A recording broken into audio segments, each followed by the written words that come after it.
All right, I'm here at Hope Fort Worth with Andrew. Yes. And so tell us, Andrew, about yourself and a little bit about the organization. What do you do here? Yeah, so Hope Fort Worth, we work in Tarrant County and 6 other counties in our community.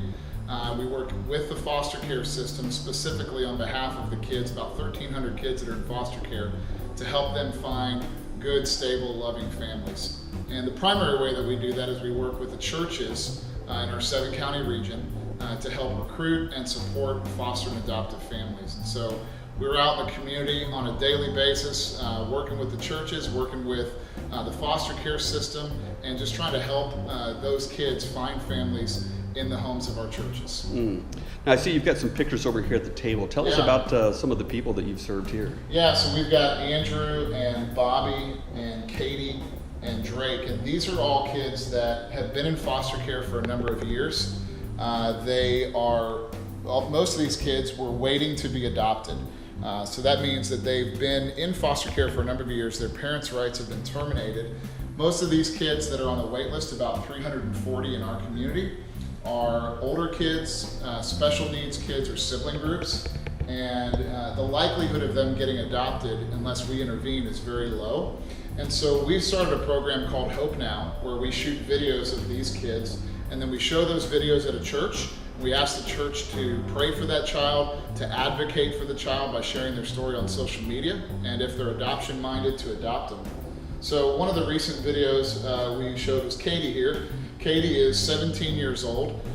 She was about 9 months away from aging out of foster care when we shot her video and showed it at Graceview Baptist down in Burleson. And with the help of Graceview Baptist, her story was shared on social media and viewed I think it was about 12,000 times on Facebook and Instagram. And about a month later, a family stepped forward and said they were willing to adopt Katie. And just recently, she was placed with that family and is on her way towards permanency with them. Nice. That's a great story. Yeah. So, you're doing this today, but you've had life experiences that have led you to this, that have developed a skill set and fueled your passion for this. So how did you end up here doing this?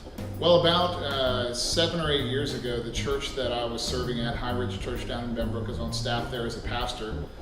Back in 2011, that church started to grow in its awareness of the needs of kids both overseas that were ready to be adopted and kids right here in our community. And so we began an effort at High Ridge Church to really recruit families from our church to become foster and adoptive families. In the course of that, my wife and I decided that we were going to adopt, and we adopted a little boy from China named Ethan.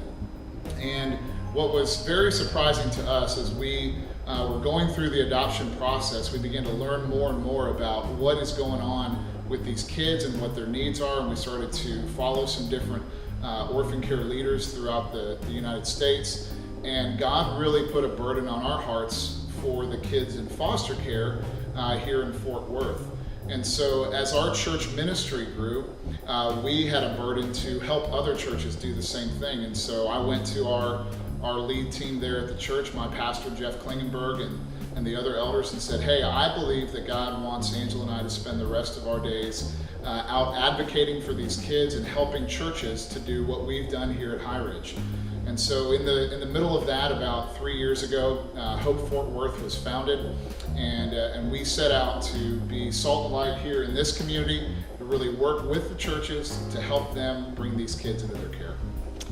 Excellent. There are going to be some people who stumble across this video after they've watched a feature about a custom motorcycle shop or even a local dry cleaners, and so they might not really be in tune with thinking about adoption issues. Right. What are some of the things that you wish the general public who comes across this series would know about what you all do and about adoption? Just something that maybe is just misunderstood that you find yourself kind of fighting against on a regular basis. Yeah, I think there's two things.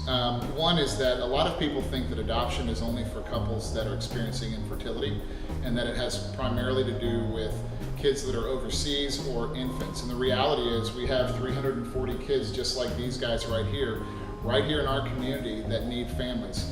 And yes, these kids are a little bit older and they have unique challenges because of their life experience, but it's worth it.